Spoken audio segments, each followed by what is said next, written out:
Welcome to It's a Grand Life. Did you know that in the United States alone, 2.4 million kids are being raised by their grandparents or other family members other than mom or dad? 2.4 million. It's a Grand Life is a podcast for those grandparents and kinship caregivers who are committed to making a difference for those kids. Grand families are in every neighborhood, every city, tribe, and territory nationwide. If this is you or someone you love, this podcast is for you. Our goal is to offer hope and resources to help you. Please subscribe to our YouTube channel or follow us wherever you get your audio podcasts and leave a review. Every new subscriber and review helps us reach others that need assistance. Welcome to another episode of It's a Grand Life. Hello, my name is Craig Nash, and I'd like to welcome you to another It's a Grand Life.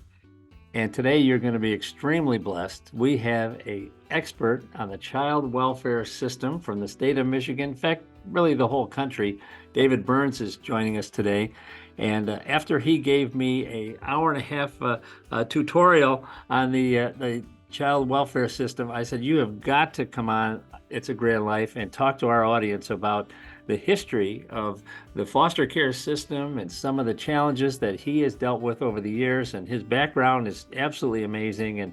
And even in retirement, he has such a passion for kinship caregivers and grand families that I know you'll get that from his heart. So David, thank you so much for joining us today. We're so delighted to have you. My pleasure. And where should we start with this 54-year career of advocating for kids and caregivers? Well, that's a good question.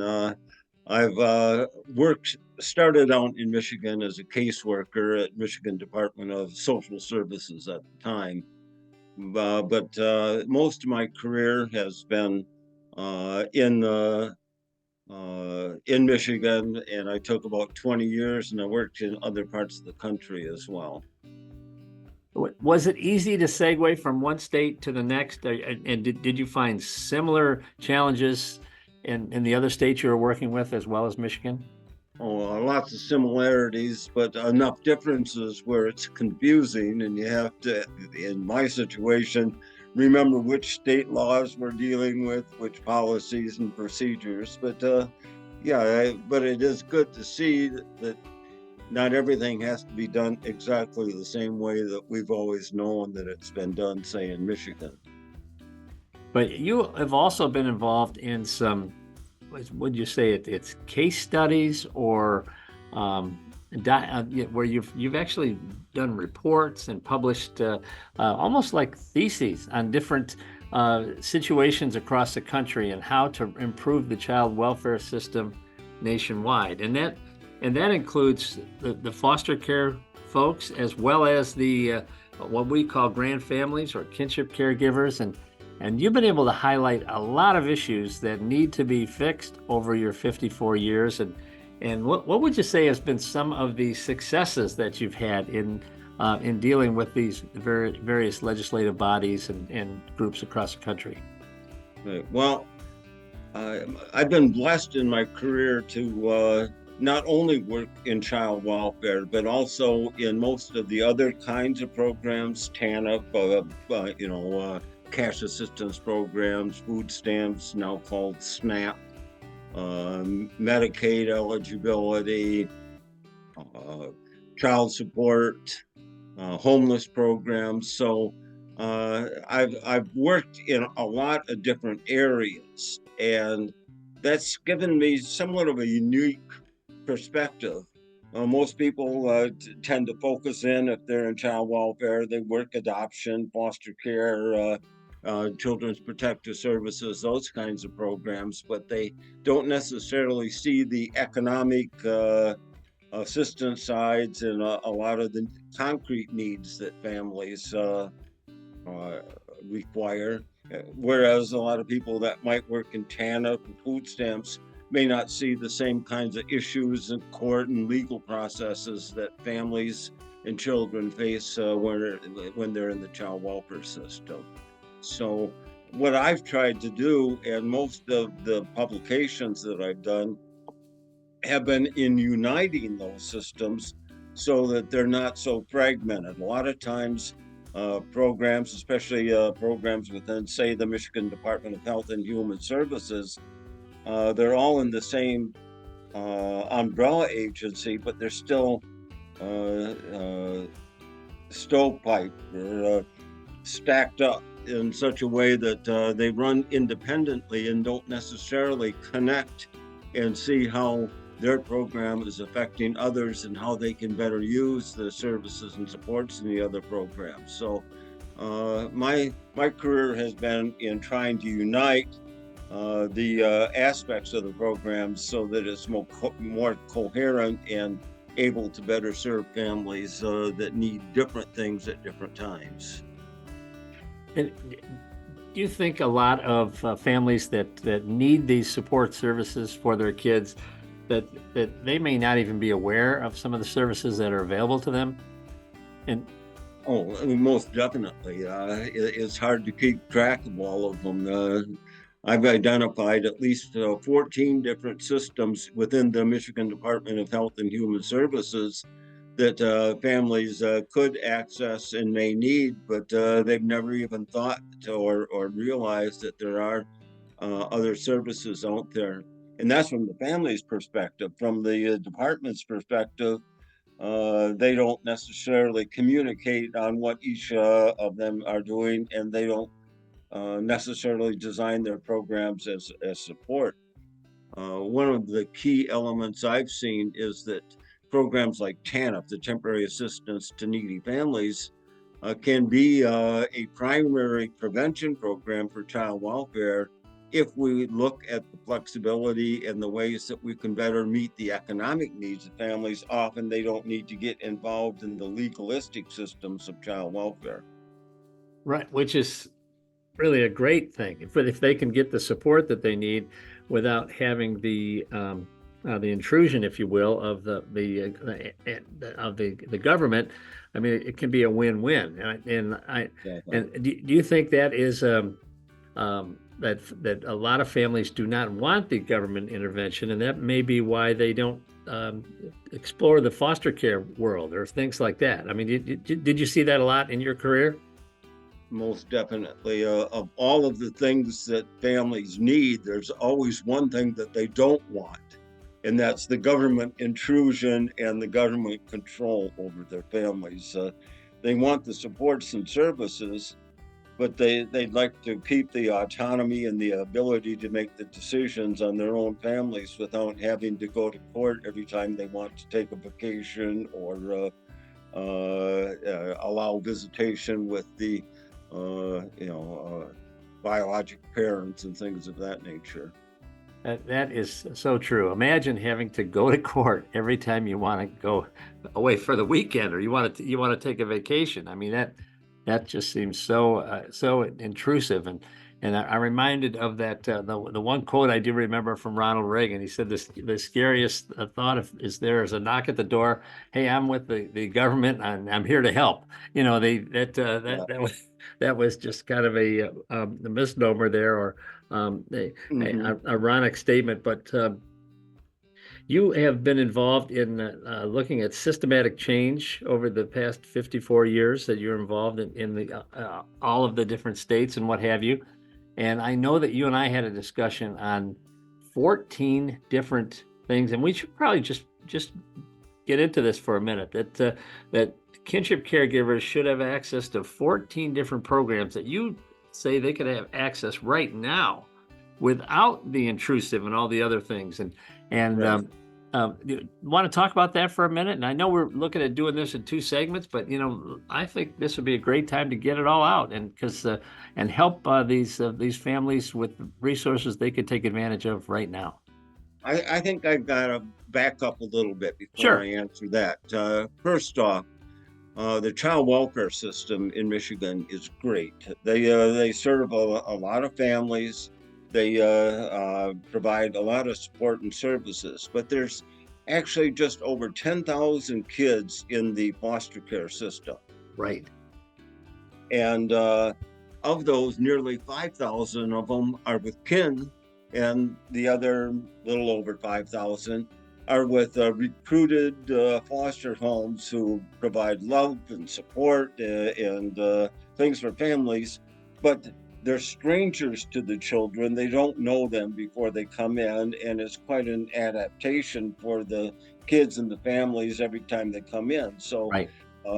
we try, the system tries to keep the families together, and when they're not able to use kin whenever possible. But then there is these 5,000 kids in Michigan that are being taken care of by what you'd say strangers, and they provide a lot of support and services.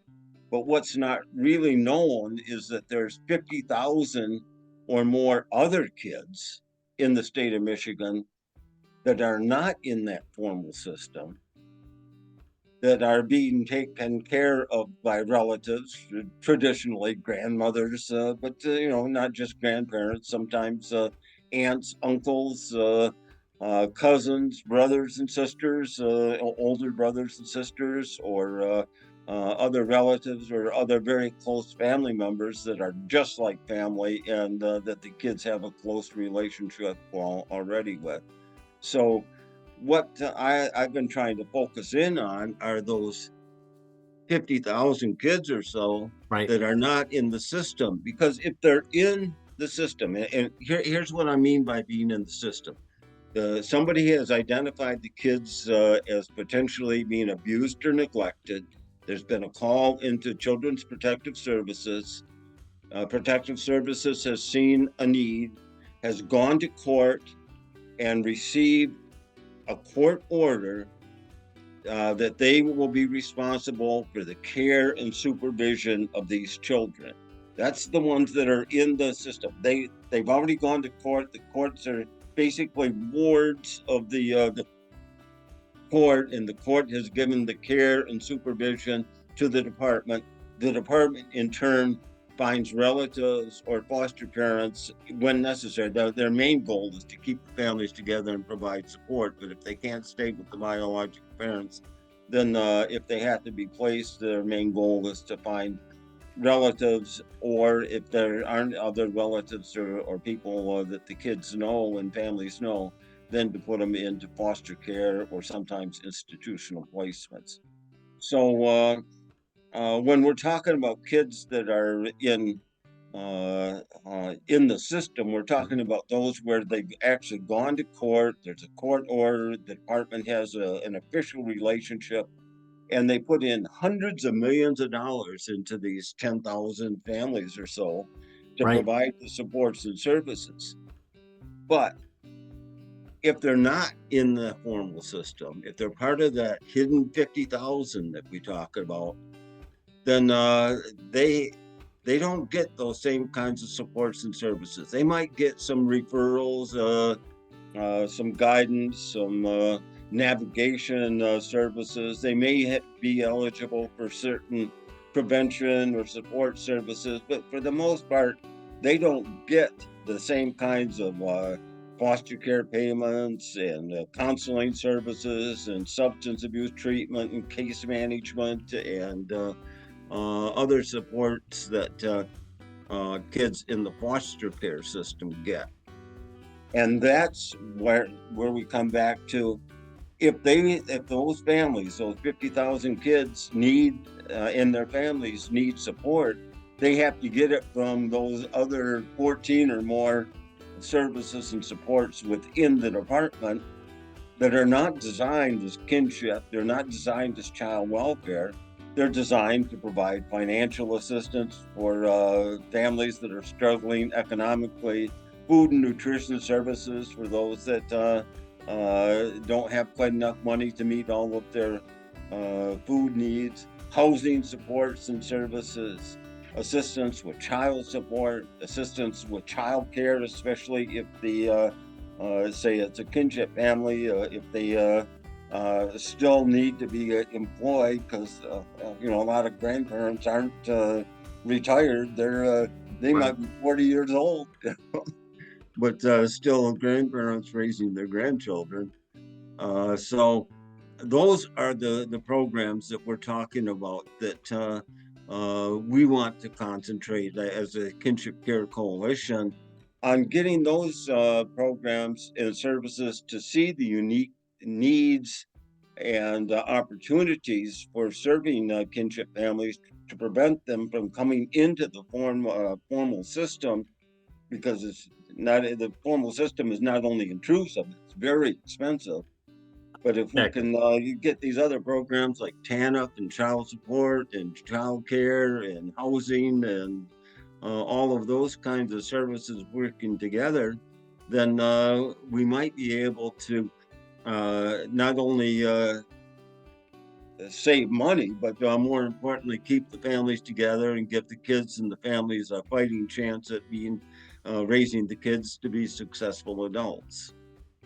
Now, David, do you think it's just a matter of communicating the 14 programs that's available for the kinship caregivers that are not part of the formal system? Is it just a matter of making them aware of it, or do we need to get some sort of organizational change which will allow them to participate in those 14 programs?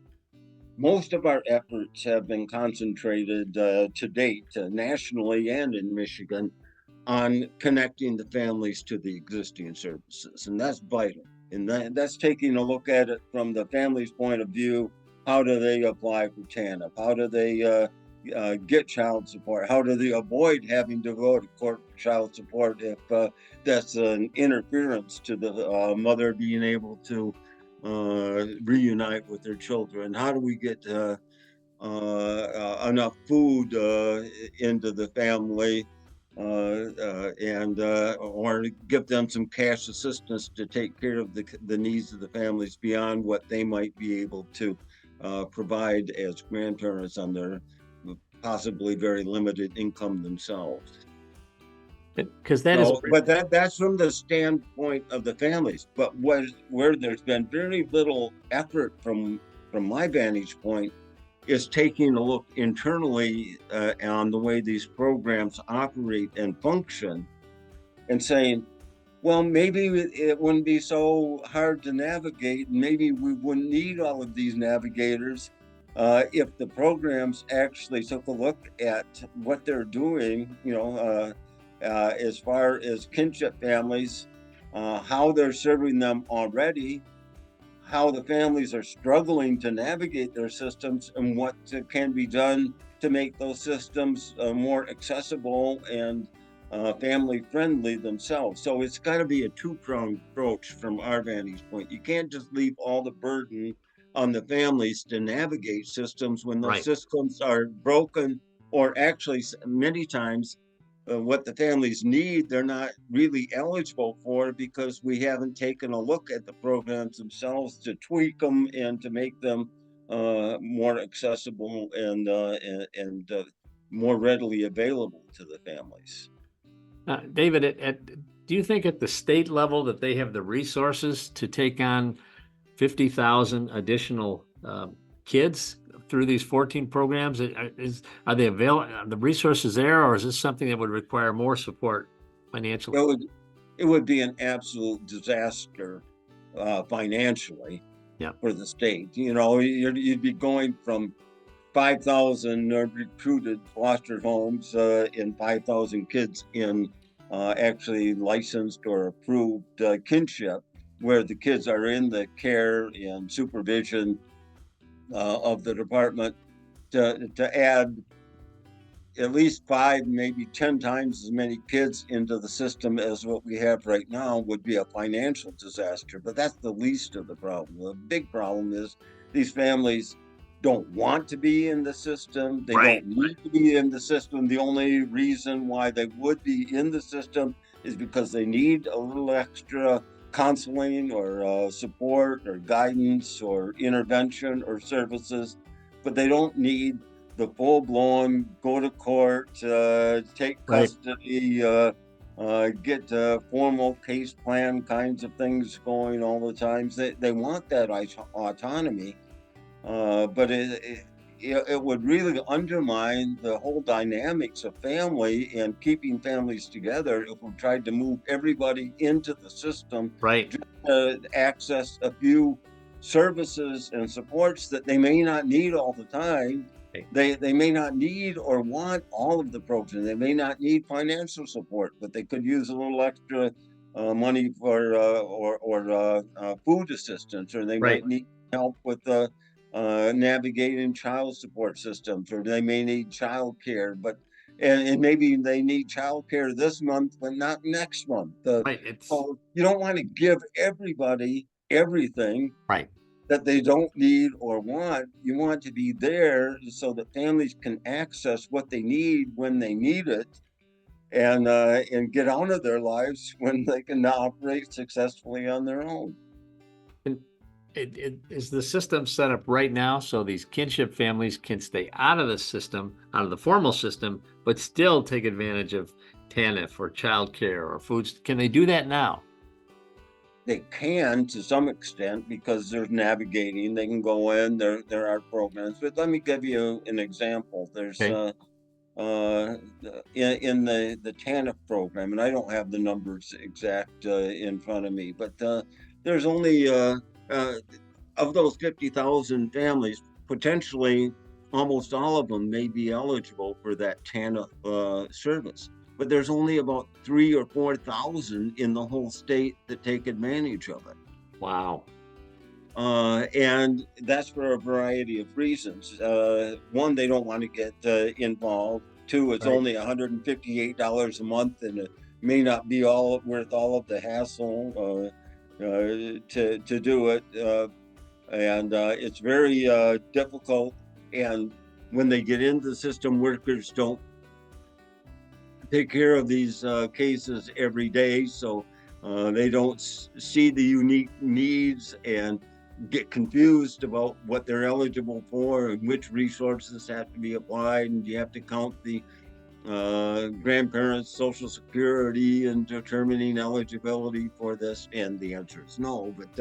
But all of those kinds of questions, so there's a lot of impediments in the families accessing them, even though they're there. And it's not just a simple matter of navigating, it's a matter of making those systems better and more user friendly in the beginning. Uh, that I couldn't agree with you more, but you're saying if someone needs food stamps, let's get them connected to that. They may not need the employment services or help with child care, but just give them access to what they need, and then make it more user friendly. I've been on, some of the websites in our state, and I hope it's not this way across the country, but those websites are very intimidating, and they're not user friendly, and you can, and then you'll call a department and you get into a phone tree, and you can be on that and led to places you had no interest in going, because I know we're trying to automate everything and reduce head counts in our staffing. I get that, but it's got to be a little easier than that, don't you think? It's got to be. I'm an old guy myself, and I try to navigate these systems, and I get all tied up in them. I tried to get reimbursed for mileage for a meeting that I attended with the state, and it took me weeks just to navigate to get a few bucks for my. It really wasn't worth it, but I decided I'd go through the system just to see what it was like, and finally had to get on the phone, and some worker over in that system took an hour for me to get through the system, and that's for somebody that's worked for 54 years in these programs.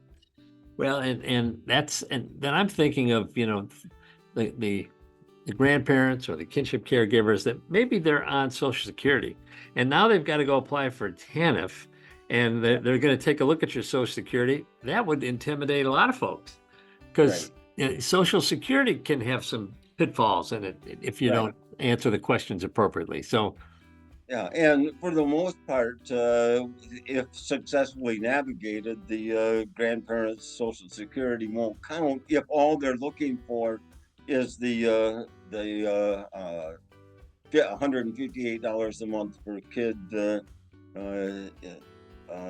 to get that kind of support. But if the family actually has needs of their own, right.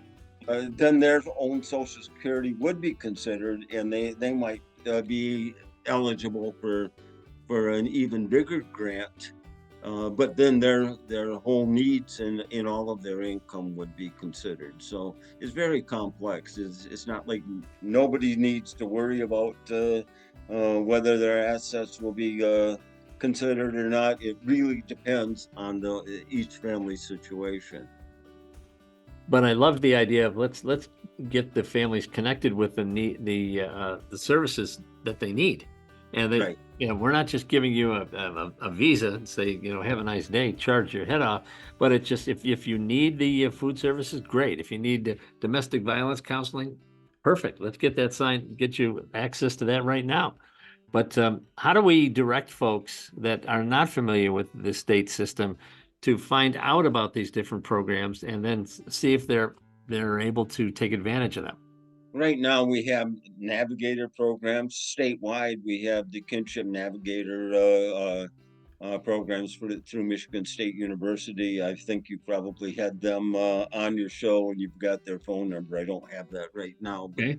there are not navigators, and there's services through the councils on aging or senior centers and all. And each community is a little bit different. There's the 211 system, which is where you can call and find out what services and supports are unique to your area, where you can get. So there's a number of ways you can get connected, and those are important. They're absolutely vital, especially until we can change the system. Right. That is the only way to access what's limited now in availability. Our goal is to change the system so that there's more available for them, there's more flexibility, and that requires a change within the department and within the programs to take a look at what they're doing and how they can change in order to be more user friendly. So that's not there yet, and Right. so don't look for all of this to happen in the next few days or weeks, maybe even within the next couple of years. The systems change is difficult, but if we don't start now, you'll be in the same situation that I'm in, because I've been trying to navigate these systems for 54 years and to Right. get them changed, and only with varying success. But we've got to take the action now to get the systems changed so that it's more user friendly in the future. But right now, David, you're saying the area agency on agings are in place. They could reach out to them, right? Right. And the 211 information Right. program that's available, and also Kinship Navigator programs. I mean that would be, I Right. would imagine, a group that I haven't had them on, but now that you mentioned, I'd love to have them on the podcast. But that would be a phenomenal resource to any one of those three to begin the journey of finding out what services are available and how you qualify for them without opening up all of your personal information and everybody coming in and doing site visits at your house and all those other things. But Right. so that alone has been so great to for you to identify that today. That will be so valuable to our audience. And when you think about not just Michigan, but the other states that you've worked at, and I know you've consulted with a number of groups across the country, are the ratios about the same, that it's like 10% of the folks in a given state are part of a formalized foster care program, and 5 times that would be outside of the governmental formal system as a ballpark? Actually, we're on the low end. Really? The numbers are probably even greater than that, probably even greater than that in Michigan, but I don't want to sensationalize it. We know for sure that there's about 50,000 kids in Michigan. Some people say that it's at least twice that are being raised by families, but we have no statistics either in the state of Michigan or any place in the country that can give us true numbers. There are census data. There's Generations United nationally that's been trying to look at statistics and study these things, and the Urban League and others, and all of their estimates are similar. They're all at least as extreme as what I've been talking about in Michigan. and the problems are nationwide. There's no place in the country that I know of that solved the problem completely.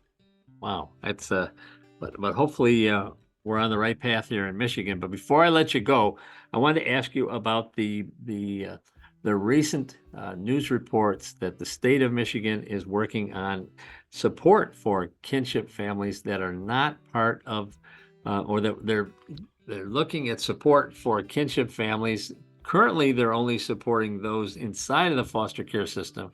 But there's been a little bit of confusion with that, hasn't there? That some folks thought they were supporting everybody, but it's they're only addressing the folks that are part inside of the program.